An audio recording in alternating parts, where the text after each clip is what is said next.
Hey everyone, how are you all of you. बच्चों कैसे हैं आप।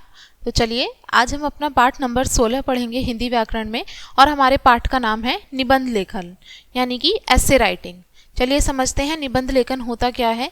निबंध लिखना एक कला है। इसमें सभी वाक्य एक दूसरे से क्रमबद्ध और व्यवस्थित ढंग से सजे हुए होते हैं, एक दूसरे से जुड़े हुए होते हैं। क्रमबद्ध का मतलब होता है यानी कि इसमें जो वाक्य होंगे हमारे वो क्रम से होंगे यानी कि सीरीज से होंगे, और व्यवस्थित ढंग से हम उनको लिखेंगे और एक दूसरे से वो जुड़े हुए होंगे।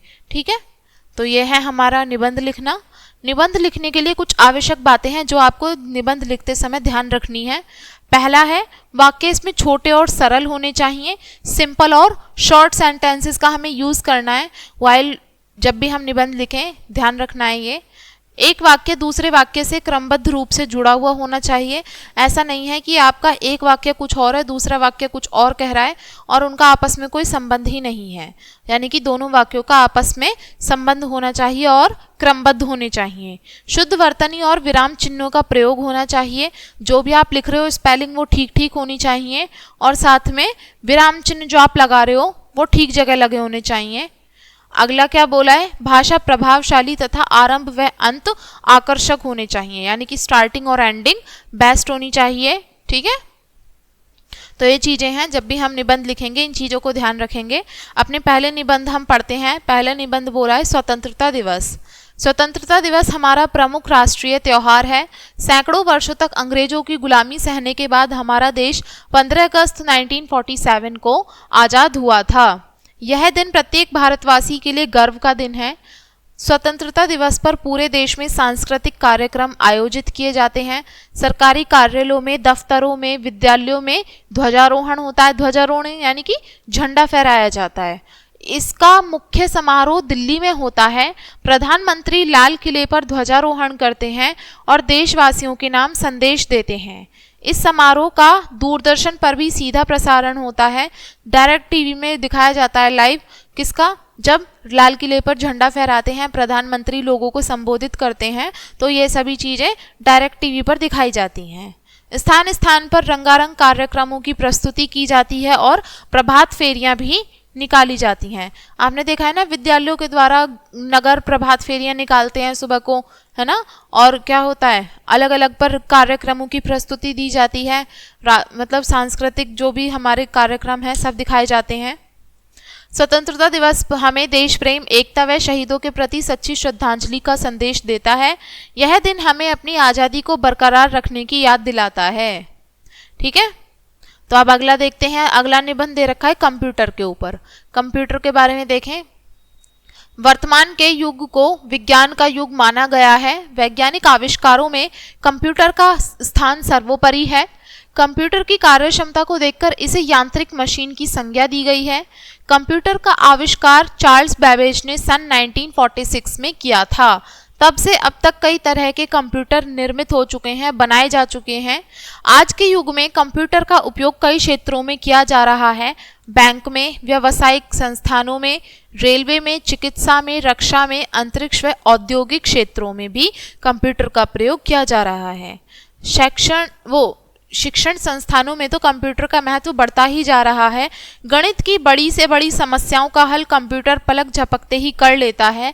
कंप्यूटर मनोरंजन का एक महत्वपूर्ण साधन भी है। इस पर कई प्रकार के खेल खेले जा सकते हैं।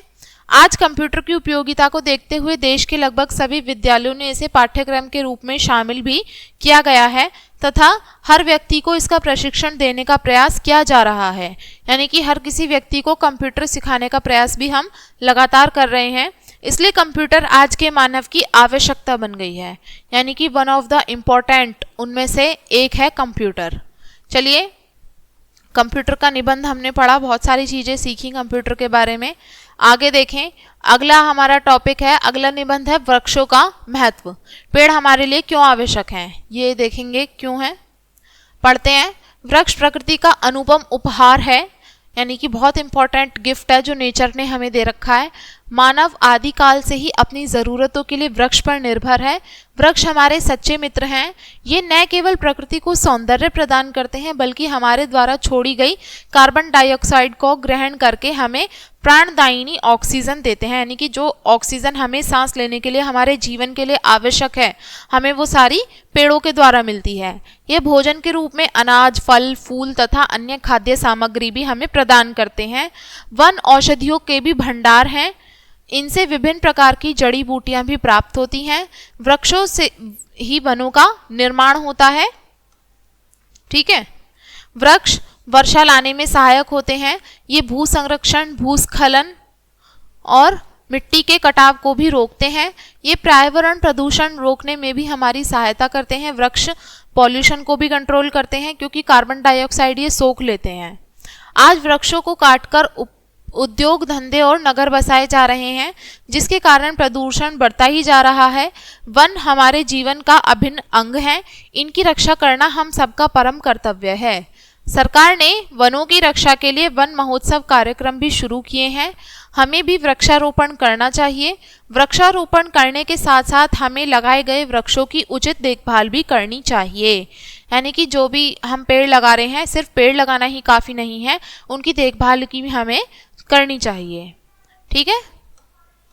आगे देखते हैं बच्चों, अगला निबंध दिया है आपको, स्वास्थ्य सबसे बड़ा धन। क्या बोला है इसमें, पढ़ते हैं।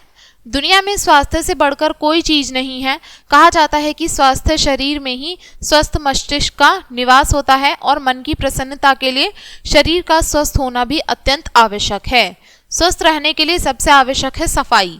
शरीर की सफाई में प्रमुख सफाई है दांत, कान, बाल, नाखून की नियमित सफाई व संपूर्ण स्नान। हम सबसे पहले क्लीनिंग आती है हमारे लिए। ठीक है। क्लीनिंग में हमें अपनी बॉडी की क्लीन करनी है, यानी कि हमें डेली नहाना चाहिए, डेली हमें नेल्स अपने कट करने चाहिए, बड़े हो जाएं तो अपने बालों की देखभाल करनी चाहिए। इसमें ये सभी चीज़ें शामिल हैं। शरीर की सफाई के अतिरिक्त कपड़े वह घरों की सफाई भी आवश्यक है। अच्छे स्वास्थ्य के लिए शुद्ध हवा और धूप भी आवश्यक है। धूप से हमें विटामिन डी प्राप्त होता है। स्वस्थ शरीर के लिए शुद्ध भोजन, पानी के साथ संतुलित व पौष्टिक भोजन भी आवश्यक है। संतुलित और पौष्टिक भोजन में रोटी, दाल, चावल, हरी सब्जियां, फल फूल के अतिरिक्त दूध भी पीना आवश्यक है। ठीक है। यानी कि हमारी हेल्दी डाइट है, हमें ये सब चीज़ें खानी चाहिए। अच्छे स्वास्थ्य के लिए व्यायाम भी बहुत आवश्यक है। नियमित व्यायाम करने से मांसपेशियां बढ़ती हैं और मजबूत भी होती हैं। स्वस्थ रहने के लिए प्रसन्न रहना भी आवश्यक है, इसलिए सदैव प्रसन्नचित्त रहना चाहिए। ठीक है। यानी कि हमें खुश रहना है और प्रसन्नचित्त रहना है हमेशा। चलिए आगे देखें क्या बोला है। आपको यहाँ पे क्वेश्चन में बोला है दिए गए चित्रों को देखकर निबंध लिखिए। पहला तो है महात्मा गांधी, दूसरा है दशहरा, ये रावण जो है दशहरे में ही जलाया जाता है। तो आगे देखें, इन पे आप खुद लिखोगे निबंध। और अगला है क्रिकेट और अगला है भारत। ठीक है। इस तरीके से आपको निबंध लिखने हैं। आपको 4 टॉपिक दे रखे हैं, आप खुद से निबंध लिखोगे इसमें। तो चलिए बच्चों, इसमें हमने बहुत सारे निबंध पढ़े और हमने निबंध लिखना भी सीखा। निबंध कैसे कैसे लिखते हैं, कैसे कैसे पढ़ते हैं, इन सभी को देख के आपको जो दिया है आप वो लिखोगे। और इस वीडियो को बच्चों यहीं पे ख़त्म करेंगे इसी पार्ट के साथ में। और वीडियो देखने के लिए आपका थैंक यू।